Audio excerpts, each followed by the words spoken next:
we've received a few questions also beforehand, also when we were discussing this topic, because obviously it is a new approach which the Commission is taking. So sort of the first question that I would like to put out there is in terms of the reporting burden, because we've said obviously that the targets are at a member state level, so they're not at an individual company level. But in terms of the companies' contributions, would they expect some new reporting burdens? Is this something which is being discussed already with member states to get a better idea of what will actually change in terms of reporting, so to speak, for our companies here? Thank you. That's a very good question, but also an easy one to answer, because the answer is no, there will be no reporting obligation for companies.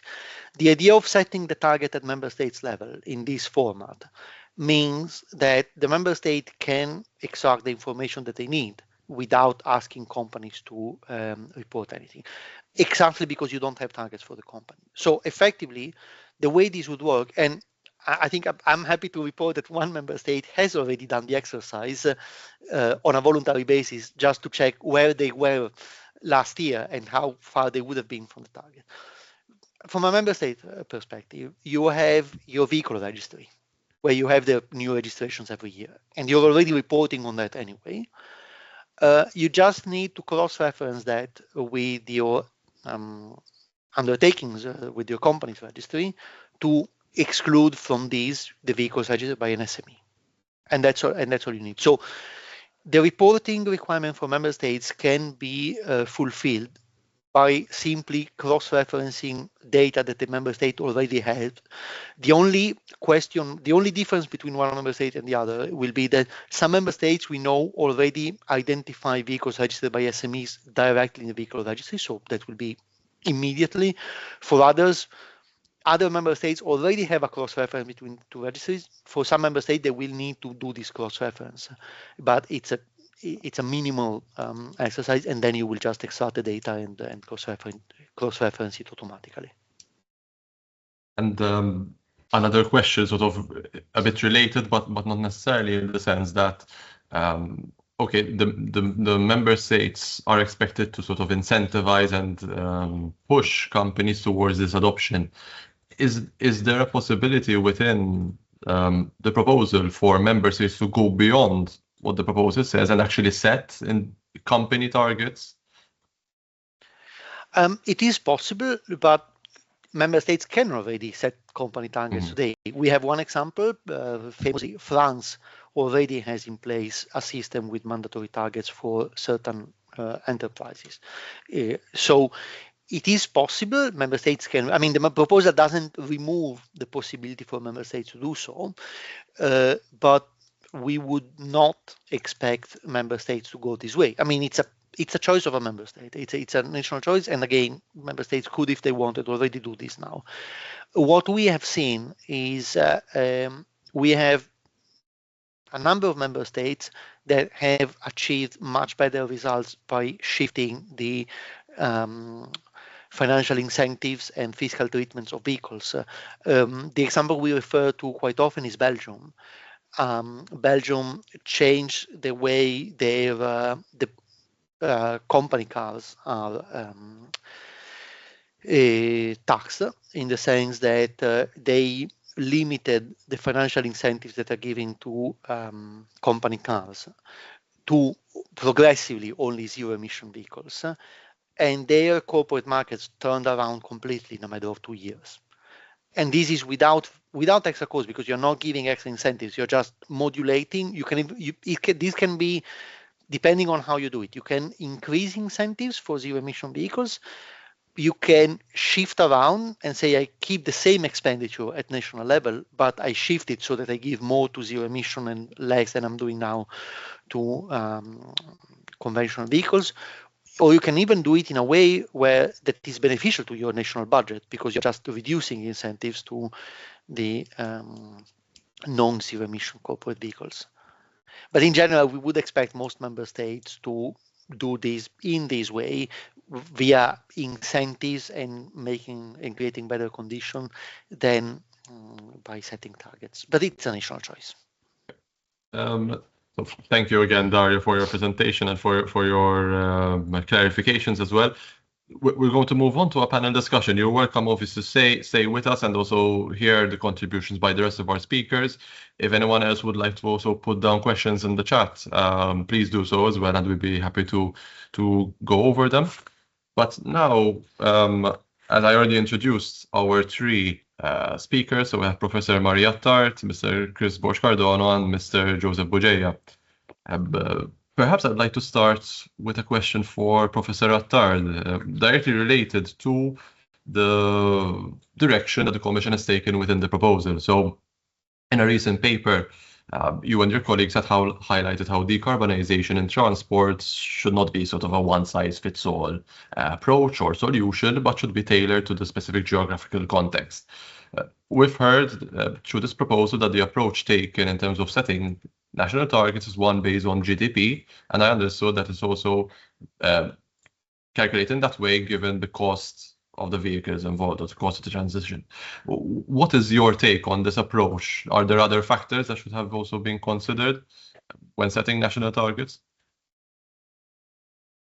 Thank you, and thank you for the invitation. Good morning, everyone. Yes, the results of the research we had conducted on the pathways to decarbonization have always pointed at the need to tailor policies to local considerations. In that particular work that you cite, we actually look at also elements of practice and of behavior to even further detail the level of policy that we need to undertake. And so blanket policies that incentivize or disincentivize without taking into consideration practice and facilities and resources tend to have very, very little effect. And so, for example, in Malta, of course, the highest percentage of our businesses are indeed SMEs. And so my first question would be how much or how many, in actual fact, companies will be affected by this directive? And therefore, how much cost this would be to the businesses in actual fact, because of the specificity in the way that the industry is set in Malta. Whether GDP is a good indicator, I don't think so. But then, what other measures can be used to, differentiate between countries, if not their level of GDP per capita, because of sort of the lack of other structural features. But GDP, as we know, is just consumption, and that does not reflect on many other issues which are local here, and so it does not reflect on the local conditions, on the socio-demographics of population, does not reflect on, as I said, the distribution of company sizes, and so. Yeah, it might not be the ideal, but I can see where the use of the GDP is useful. A bit of a follow-up question also tying to some of your earlier comments. So businesses, but even citizens in our daily lives in Malta, we often cite the lack of space as one of the primary barriers to electrification, to sustainable mobility infrastructure, and so on. How can Malta begin to solve this conflict between sort of more charging infrastructure, more mobility infrastructure, but also the congested urban cores that we already have? Well, I am a big believer that it's not a matter of space. At the moment, over 70% of our space is taken up by parked and moving cars, and that is the public space. So we really need to start looking at what we mean by space, because much of that space should be given to people and not to cars. And so the problem is not the lack of space, it's that we have too many cars. And we manage them very poorly because, of course, we don't value or give a price to the use of that space because we don't charge for parking for most of the time. So I do not think that we do not have space. I think we do not manage it properly. And with regards to charging infrastructure, I do not think that it's a major factor of space. Also because I've seen a lot of charging infrastructure in many historic towns across, say, Italy, for example, but also on other islands in Madeira, in Canary Islands, where the perception of small space is also there. So this is not a charging infrastructure that takes up a lot of space. There is also conditions for new build to have incorporated charging infrastructure, which we still do not do in our new build, in our new buildings. And so, or there are few at least that have that, too few. So I don't think it's a matter of space. I think it's a matter of management and priorities, of course. Thank you, Professor Attard. I'll come back to you with a few more questions later on in the webinar, but now I'd like to move on to Mr. Joseph Bugeja. He should also be here with us today. I cannot see you on screen.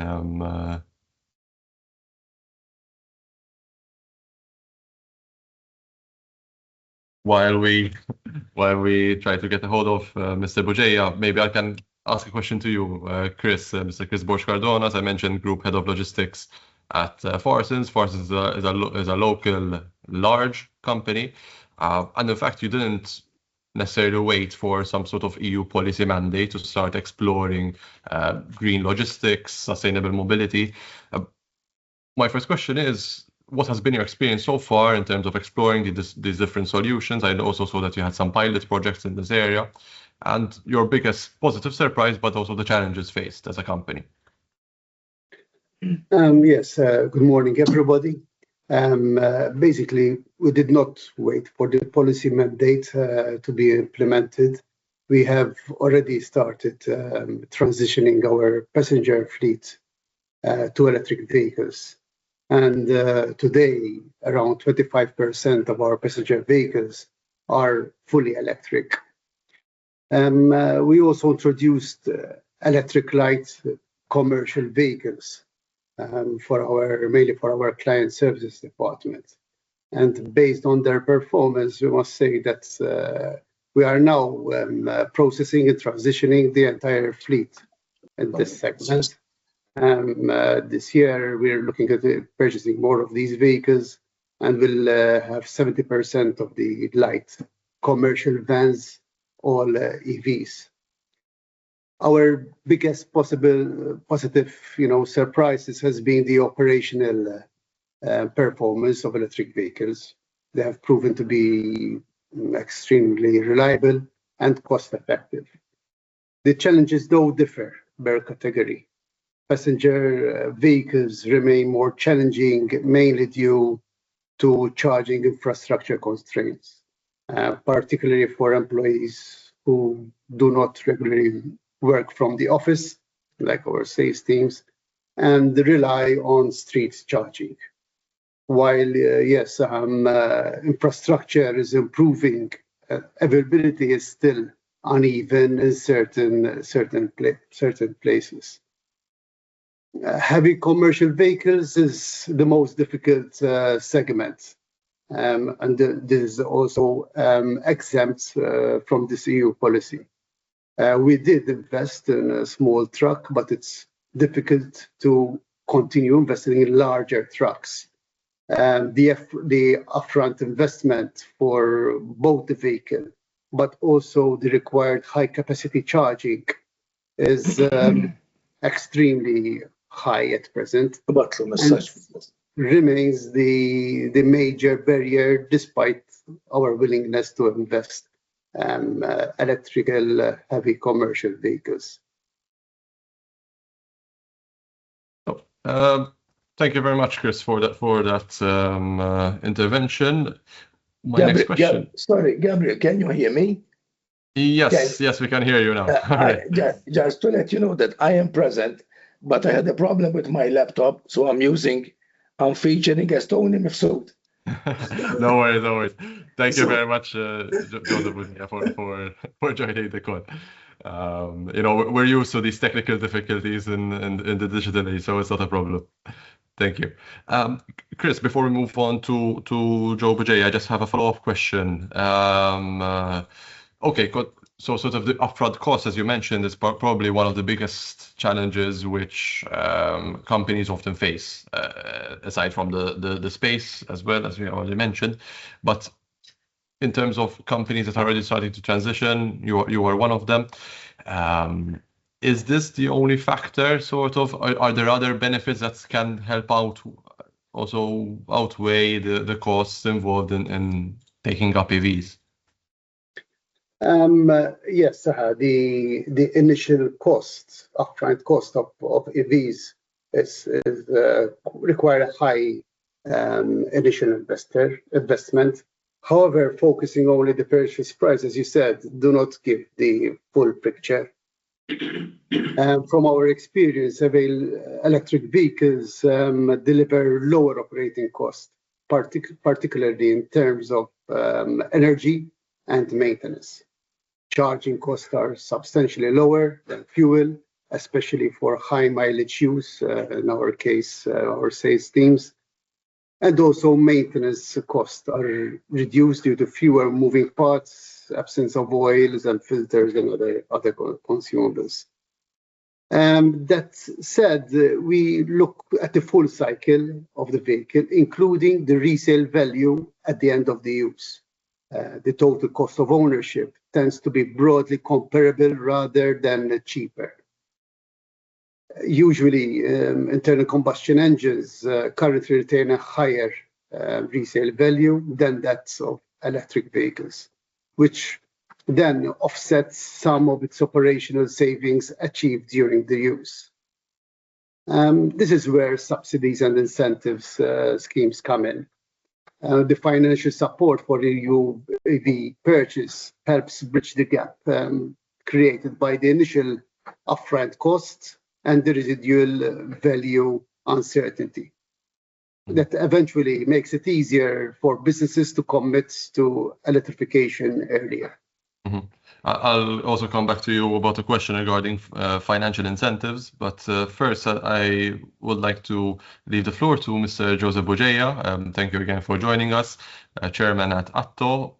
My first question concerns the work that ATTO and MBB embarked on a few months ago, but also with other European industry bodies with regards to the potential involvement of the heavy-duty vehicles sector within this proposal, which, as we know now from Dario's presentation, have actually been excluded from this proposal. How significant is this exclusion for heavy-duty vehicles for your members, so the Association of Trailers and Tractor Operators? How crucial is this exclusion for your members from the current scope of the regulation? Good morning, everyone, and thank you for the opportunity. Excuse my voice because I lost my voice and I still cannot find it. Are you hearing me? Yes, we're hearing you. Yes. First of all, ATTO, for those who are not familiar, represents Maltese registered international trailer operators. We are the people who link Malta to Europe on a daily basis.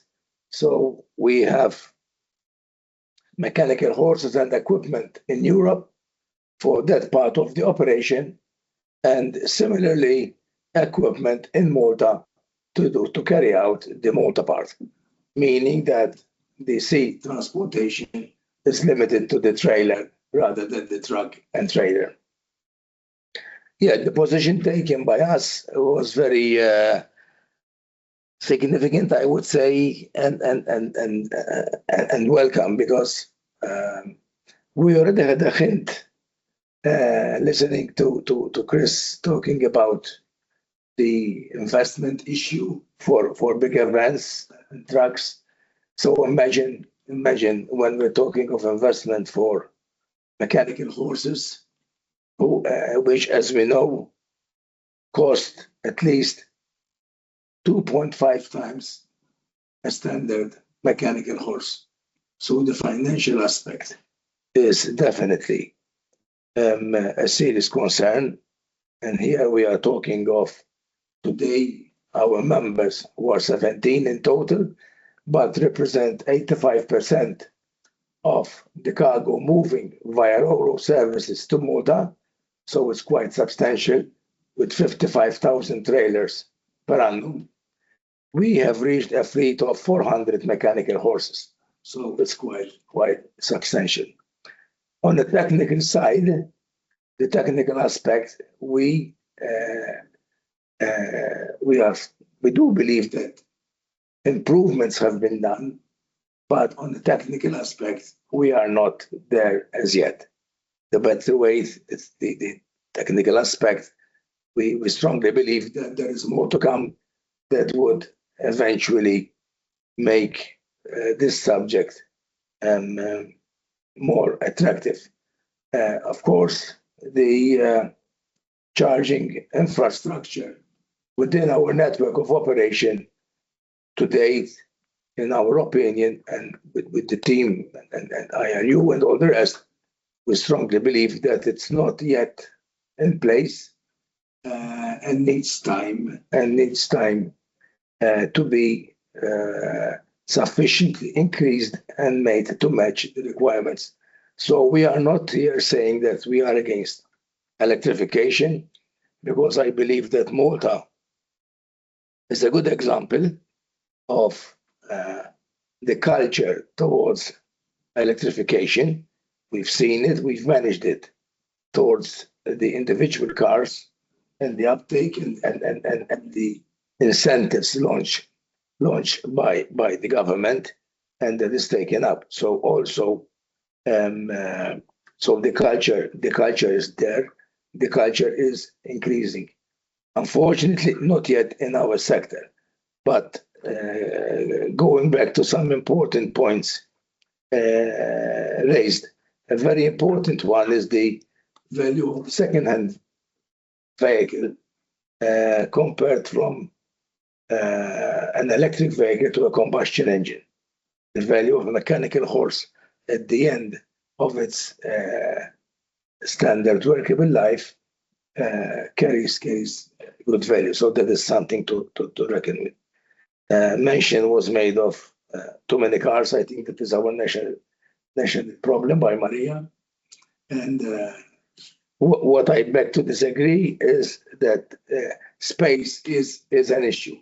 Installing electric charging pillars, from my experience at the time when I was chairing Malta, Transport Malta, is quite an issue.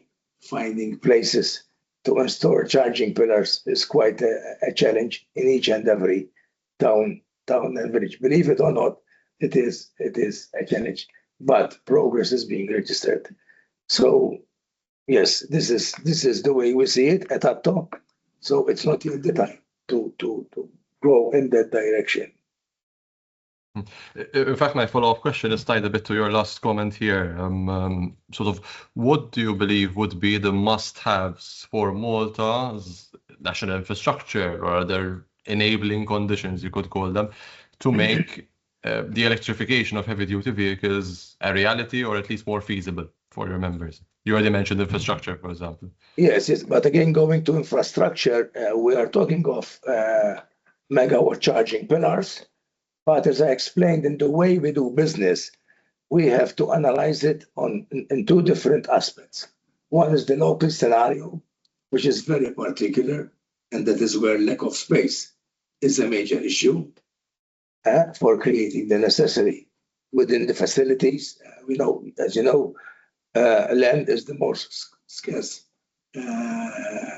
item in Malta, so that is quite a challenge. For the local mechanical horses, and from the bigger scale is the general infrastructure. Drawing a bit on the local experience, I have been following the charging system for buses in Malta. As you know, we have 100 electric buses. which in itself I was privy, because I was handling that subject with my other hat at the time. Land had to be provided by government, and the investment was done by the bus company. The investment was hefty, and talking to the people, the emphasis I picked up was that they have an advantage because all buses are asleep in the evening, so they are in one depot within the megawatt charging system substation created purposely for that specific subject. There is a lot of need of technical expertise for handling the charging of heavy duty vehicles. They were lucky because we're talking of one bus center which handled. So extending that in Malta for heavy duty vehicles would entail very particular discussions and management, which is of a certain dimension. Thank you, Joseph. And I will now move on again to Professor Attard. All our speakers today mentioned costs as one of the issues. One of the main points within the Commission's proposal is the potential to also service a second-hand market for EVs, which would eventually also bring down costs in certain terms. Do you think this is what is needed to finally have the broad business case for electrification, EV adoption by businesses? Well, it could be one way of looking at it. I mean, a few years ago, we were talking about price parity for electric vehicles within 2025. And now we're in 2026, and this has not happened yet. And sometimes I wonder whether that is driven by market, whether that is driven by incentives, that is, there is a lot of issues which to me remain quite unclear in terms of why electric vehicles are still so much more expensive. Given the drive, the investment that the European Commission has made, if you look at all the research money that has gone into electrification, that is quite high. So for me, it is any opportunity to try and drive this change. Also because, of course, when you think of electrification, and we've done studies also for the European Commission in this respect, electric vehicles have or will have a relatively small impact overall into the external costs of all the transportation system. When you look at cases like Malta, where the biggest cost in actual fact is congestion and not so much the levels of pollution, and then the cost involved in subsidizing the full fleet change to achieve the required benefits in terms of CO2 and decarbonization would be huge. If we take what is being incentivized today, so the cost of millions every year to try and get people to change their car, and if we project that to cover a substantial amount of the fleet, and we have a big fleet, remember, that is a huge cost. To just tackle one of the main externalities of our transportation system, as I said, congestion is the highest external cost of our transportation system currently. So to me, yes, I can see the value. I've been told many times, oh, but this will, remove emissions from where it is the closest to the people, the streets, the urban environments. So electrification has its benefits, of course, and accelerating it even through the second-hand market might be an opportunity. Malta has a very high share of second-hand cars, so I was surprised though with the very high number of second-hand cars bought across Europe, 80%, Dario has said. So we're not that far.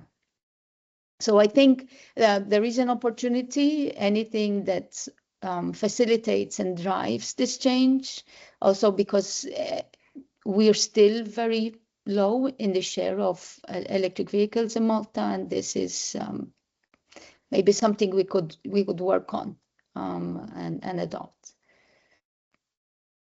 Dario, you would like to make a comment, please?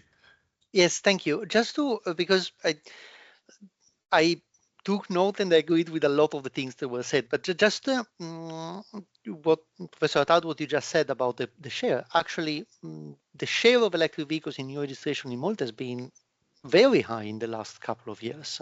We're talking 37, 38%, which is frankly much higher than the EU average and very much what is needed for the transition. So I think, of course, there are barriers, there are issues, and etc. But I think the situation, specifically in Malta, is quite a lot more positive than one could have taken from your last intervention. And on the cost parity, I think we need to distinguish, especially if we're talking about corporate vehicles. And I think Mr. Cardona made the point rather well. You're looking at the total cost of ownership. You're not necessarily looking at the purchase cost. And from a total cost of ownership perspective, in many cases, the electric vehicles are competitive or close to competitive. Of course, the initial purchase cost remains a big issue. For a lot of companies, you may say, yes, I will save money, but I don't have the liquidity immediately to do the initial investment. And I think this is exactly the aim of our proposal. And Mr. Cardona, you also mentioned the infrastructure, availability, and etc. I think the point is exactly that there isn't one size fits all. We cannot say in every member state what you need is this specific measure. What we can say is to the member states, you need to create the right conditions. You need to help accelerate the target. So look at what is the situation in your country, what are the barriers, and what can you do to remove those barriers. And sometimes it will be changing the incentive structure. Sometimes it may be we need specific recharging points in these locations because these are crucial for our businesses. In other cases, it will be something else. But we want the member states to take that approach of looking at that and trying to address the issue. And I think it is quite clear when you look at Malta that it's already going very much in the right direction as it is. And you will probably need a relatively small adjustment to increase enough to meet the targets. But with this proposal, we hope to push that extra mile that we'll get there. And Professor Attard, I agree that, of course, here we are talking about decarbonizing the vehicles. You have to look at the broader picture in terms of overall mobility system, role of public transport, role of active mobility, etc., etc. This proposal looks at specifically for the vehicles that we do have on the road, how can we improve the situation. Of course, at a national and local level, you will also look more broadly what is our mobility structure overall. So back to you, Professor Attard, and then I have another follow-up question for you as well.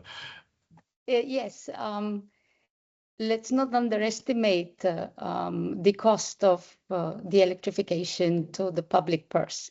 So there has been a huge cost burden in terms of the incentives paid for people to change to electric vehicles. So the numbers that you see increasing has also been the repeated money invested in people changing their cars. And that is maybe money that could have spent in improving other infrastructures within the transportation system to also try and tackle other issues that we have with regards to road safety, so the infrastructure, congestion, and so alternative mobility. And so we start looking, if you look at the whole picture, which I know this webinar, of course, is looking only at the electrification, but if we look at the broader picture, you know, one raises the question whether so much investment in one single pot is what the country needs, given its specific conditions and small size. In fact, here I have a question for you, Professor Attard, regarding a bit of the broader picture, because so far we've mainly discussed in simple terms, replacing an ICE car or van with an equivalent zero emission or low emission alternative. But in your research, you've also explored perhaps alternative mobility options. So are there other routes that companies facing these new indirect obligations, because there are no targets specifically on them, but at the end of the day, they will need to facilitate the transition. So are there other routes that companies should be looking at rather than just replacing like with like, just changing the engine type? Well, for companies, it's a bit more difficult because goods need to be moved. And this is something which we need to take into consideration also in our strategic planning, because we tend to focus much of our focus on speed for cars. And sometimes we also come up with ideas of removing, in actual fact, trucks and goods movement from the road so that we can make space for more cars. And that is something which no economy wants to promote, because we need our goods to continue moving. If we could find alternative means of moving those goods, yes, of course. I noted the postal services, for example, and I know that Malta Post has done a huge investment in their electric fleet, in their fleet for small kind of tricycle or cargo bike infrastructure to deliver. So there are alternatives. Of course, I'm not referring to Farsons that have to carry large and heavy goods, but there are other opportunities that could go into the movement of smaller and lighter goods. I've been recently in facilities in Germany for the movement of small goods and food deliveries and in cargo bike infrastructure, and that is something which has a lot of potential. With electric cargo bikes, it's even more efficient. There could be other routes, and of course, over and above this, and this is something that we're looking into at the moment with the latest project that we have funded from the HSBC Malta Foundation, is looking at better means of moving goods. So better logistics and supply chain management within the island, the creation of effective infrastructure for more sustainable urban logistics.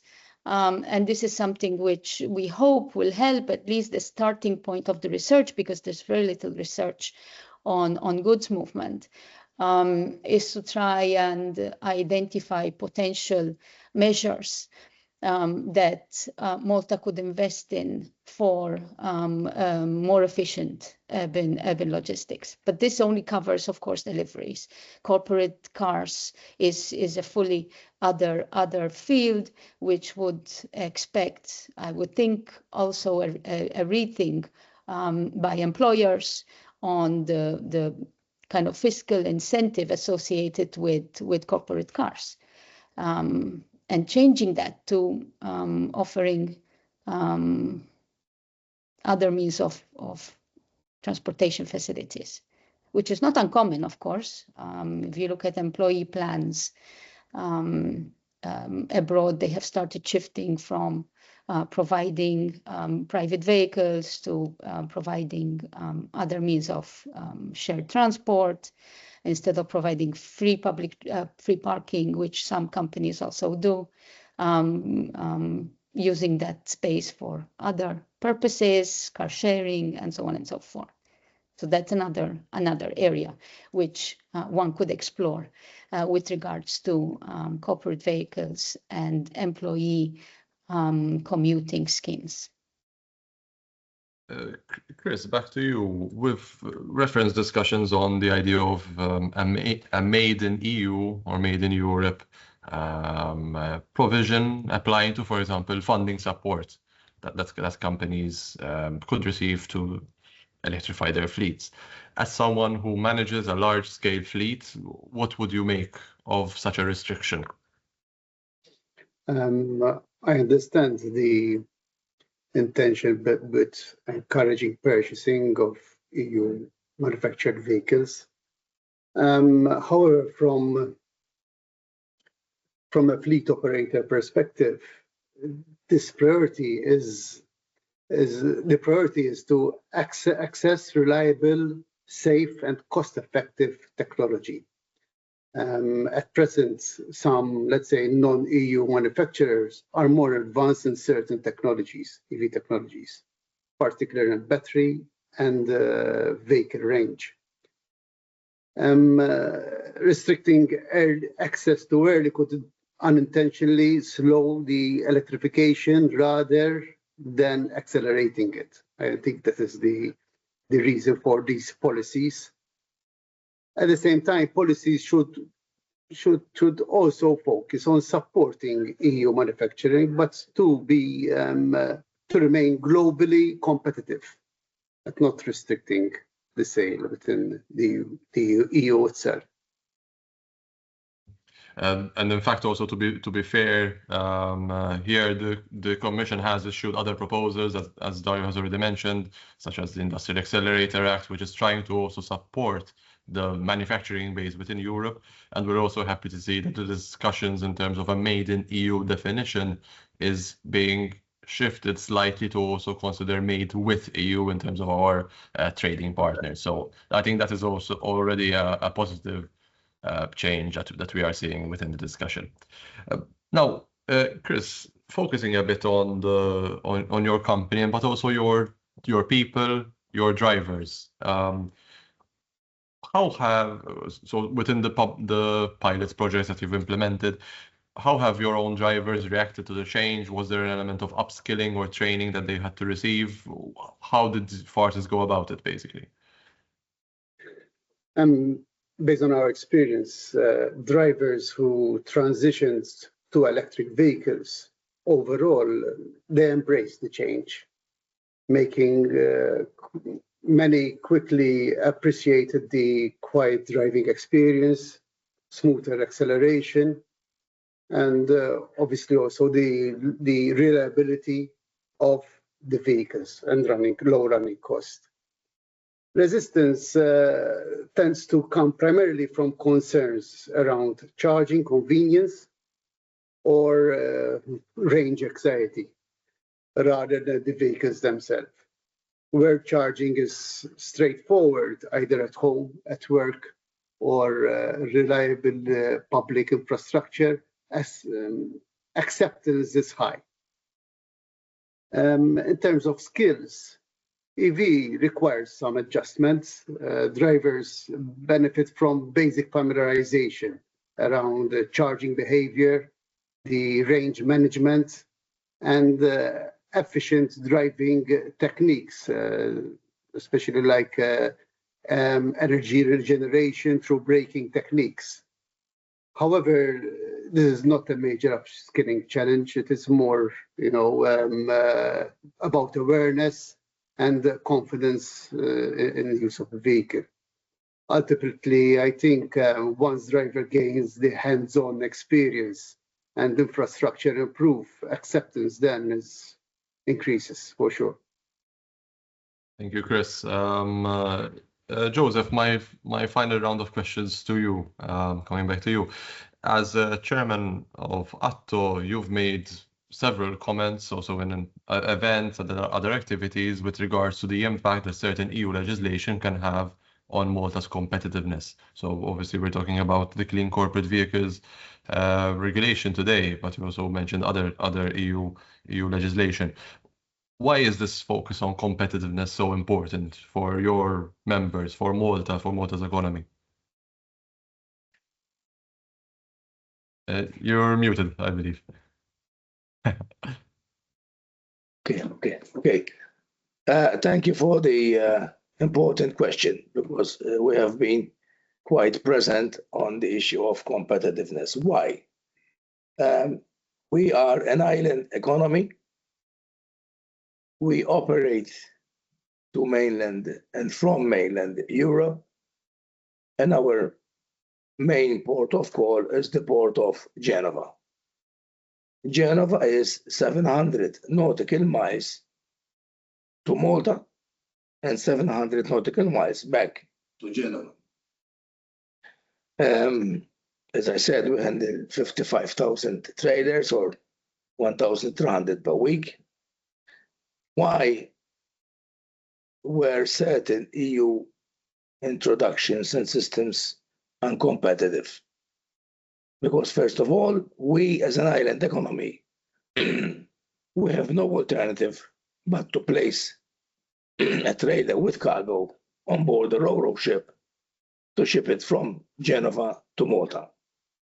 And to recommence a voyage, we have to do the same operation of placing it back on board a ro-ro vessel back to Geneva. The other aspect is that we have an imbalance of trade, and 60% of our incoming trailers have to be shipped back to Geneva in an empty condition. So let me draw some examples on ETS. When ETS came up to 100% 1st January, the round trip of a trailer, Geneva, Malta, Geneva, reached 734 euro per trailer in ETS contribution. But the worst part of it is the fact that when we are repositioning an empty trailer back to Geneva, we are only handling costs. There is no cargo on board these trailers. So we are penalized to position that empty trailer to the port of Geneva to be able to commence a voyage. So we are penalized on the southbound leg, but more significantly on the outbound leg. The recent Gulf situation pushed also towards the revision of fuel charges by the ro-ro operators, and that brought up the additional costs made up of ETS revision, fuel revision, and bunker adjustment to 1,000 euro per trailer. So that is why we always speak out of and about competitiveness. Earlier on, there was mention of the need to be careful of one size fits all. That is the most dangerous approach for Malta, and we are always pushing towards the understanding and recognition of island economies and realities, and the geographical reality. So yes, we speak out on competitiveness because at the end of the day, we entice investors to have industries in Malta, but at the end of the day, we need to remain competitive, and we need to retain Malta competitive in the industrial aspect. Thank you, Joseph, for those important comments. And as you know already, there are feelings and concerns that we also share at the MBB, and we work together also on a number of points here. Perhaps to end on a positive note as well, I wanted to ask about the appetite within your membership towards decarbonization. Sort of what is the attitude within members? What is your feeling, and how willing members are to try to find solutions in this respect? Yes, I would say, again, talking of culture, apart from running mechanical horses, all our members are in the distribution aspect. If we have 650 trailers coming in, bringing in cargo, that cargo has to be distributed to industry, possibly in the same trailer, but the majority through groupage arrangements, so smaller trucks come into the scene. So our members operate mechanical horses, big trailers, heavy-duty vehicles, but also smaller type of vehicles, like Chris was explaining at Farsons. And we do have a lot of encouragement and willingness there, and tangible results in operating electric vehicles. There is need for improvement, but what encourages me is that the willingness to move in that direction does exist. Of course, financing needs to be on the agenda to find solutions of how, especially as Maria mentioned, our businesses are made up of SMEs, family businesses, and we have to be very careful not to have very serious impacts on what we have been building over the past 52 years. So any decisions have to be really studied and structured to support electrification and not to create an electrification which will create problems. That will bring an end to our webinar. First of all, thank you to all our speakers for their excellent contributions. Thank you, Dario, Maria, Joseph, and Chris. We obviously very much appreciate your time. Thank you also to everyone who joined us today to follow the discussion. I hope you found it useful and also interesting. At the Malta Business Bureau, we will obviously continue following this file quite closely, especially through also our Brussels office. We're present both in Malta and in Brussels, focusing on making sure that Europe, that the EU has a feel on the Maltese business sentiment in terms of EU policy proposals. So I encourage anyone who is interested to also keep in touch with us, to reach out with your concerns or your comments, and we would be happy to help. Thank you, and I wish you all a nice rest of your day. Thank you for the opportunity. Bye. Thank you. Thank you. Thank you. Thank you. Thanks. Bye-bye.